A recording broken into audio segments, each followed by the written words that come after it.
The second motion is from Councillor Bell.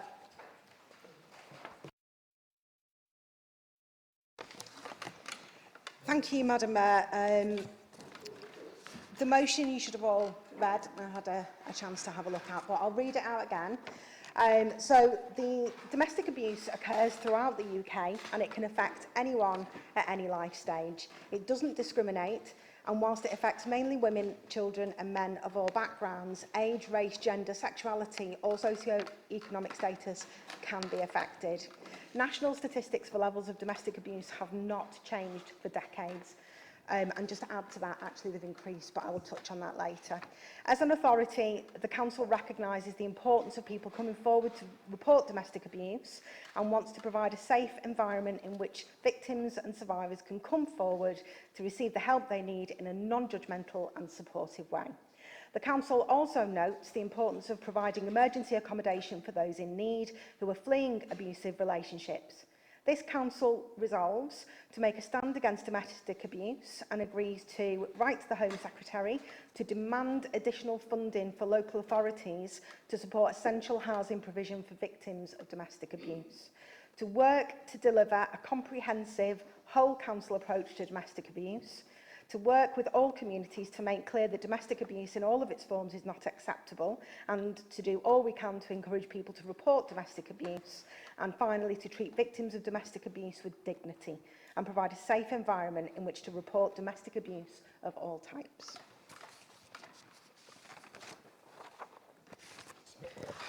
I rise to second that, Madam Mayor, and reserve the right to speak on this matter. Thank you. So, I'm not going to make any apologies for the length of this speech. I am sorry, but this is a very important issue and I want to make sure that it hits home loud and very strong. So, domestic abuse, as we've said, can affect anyone at any life stage and it doesn't discriminate at all. It often frustrates me when we hear the kind of constant rhetoric of, oh, domestic abuse, and that's linked to deprivation and poverty. Well, actually, that's not always the case.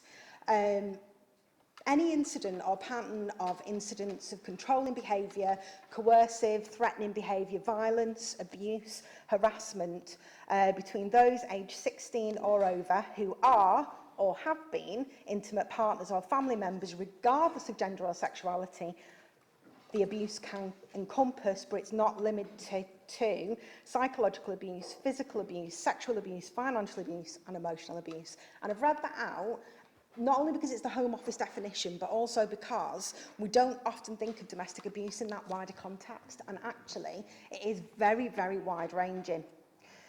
For us locally, the need to understand the extent of domestic abuse can't be shied away from and it can't be dismissed. And we need to start talking about it very loudly, because I can guarantee that some people in this room will have been touched by domestic abuse, either themselves, a friend, a family member, or somebody that they work with. It's that prevalent. And until we start talking about that in an honest and open way, we're not going to be able to tackle it head on. Understanding domestic abuse and how it impacts on individuals, families and communities, because it is a whole community problem, is crucial to ensuring that St Helens provides a good quality and effective service provision for residents right the way across our borough.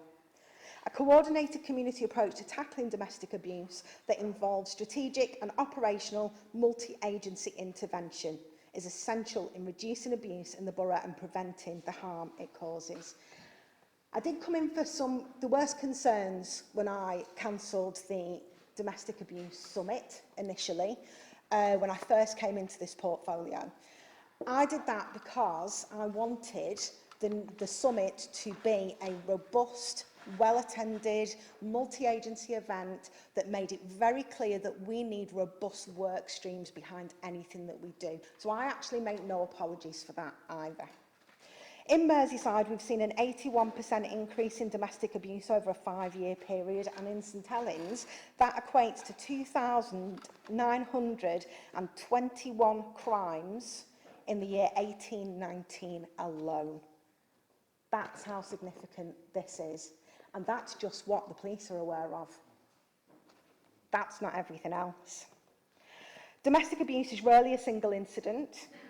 In St Helens, when we consider the top 5 people who are victims of repeat crime in St Helens, of those 5 people, the person at the top of the list had suffered over 15 types of crimes that they reported. Of all 5 of them, I think there was over 68 crimes between the 5 of them. 51 of those crimes were specific to domestic abuse, 51%. So it is quite a big problem. And of those 5 people, 4 out of 5 of them are now classed as high risk of further domestic abuse. Just for context, all of those 5 victims, the biggest victims of repeat crime in St Helens were women. The government have announced new changes to place a legal duty on local authorities to deliver accommodation-based services to victims of domestic violence. Absolutely welcome that. However, it is actually below what we need. We actually need an end to austerity and urgent investment in housing, policing, public health, and in fact all the public services required to give families and children a route out of domestic abuse, because providing the bed on its own is not how we solve domestic abuse in communities. It's a much bigger approach. The current government states that it's already increased refuge provision for domestic violence victims. Great. However, statistically between 2010 and 2017, there's been a 10% increase in bed spaces for those fleeing domestic violence, and the beds available haven't increased with it. So we're 10% over the beds that were originally needed. The provision has decreased in real terms. What the current Conservative government have also done, and they've not promised to amend this, is to strip back community service provision, outreach support and therapy services. Supporting, as I said, supporting domestic violence is much more than just a bed. In St Helens, we know there is a problem. It comes through in everything that we look at. It's been coming through for quite a long time. We don't always speak openly about it, and often it's hidden, and it's a nasty secret that we don't want to share and we don't want to talk about. Being a victim of domestic abuse is not only about living in an excessively hostile, controlling and manipulative environment, it's also about trying to avoid the judgment of other people that will manifest their judgment in comments such as, well, just leave them then. What are you staying there for? Or, why are you putting up with it? It's your choice. You could just move. That is the judgment that victims face. Fear of people judging them as bad parents, of services coming in and scrutinising everything within their home.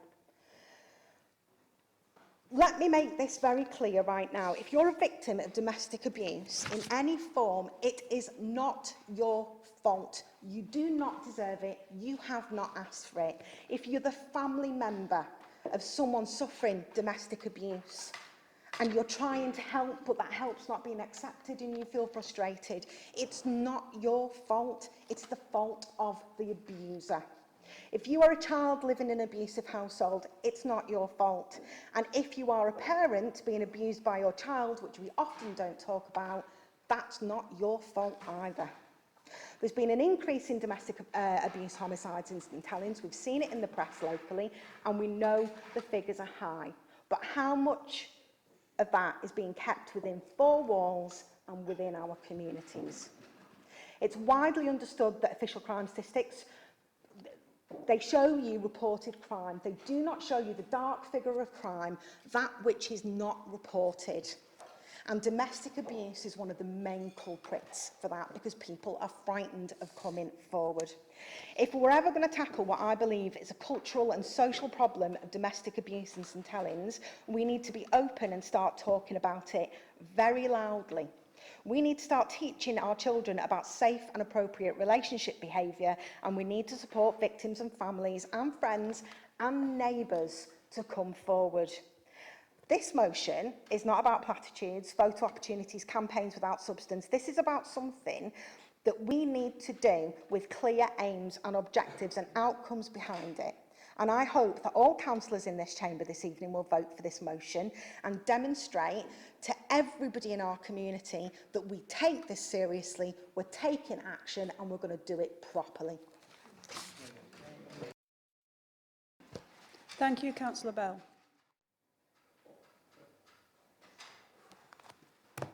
Councillor Bell, do you wish to sum up on your motion? Wow, thank you so much. Everybody spoke with such passion, and you can tell that people feel really strongly about this, which makes me feel great because it's good to know how seriously we all take it. Some really, really good points raised.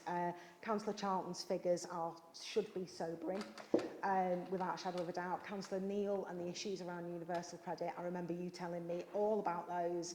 And at the time, I was horrified. And the more we unravelled it, the more we saw what was going on. And yeah, I'm really glad that you brought that up because it is a big issue.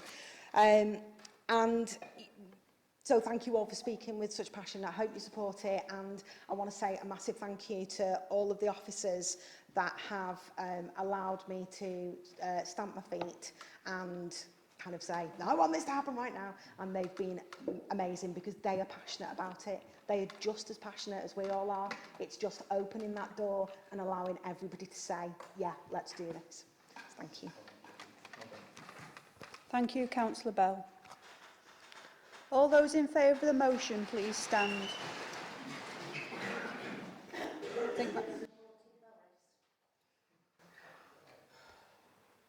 I think that's carried. Thank you very much.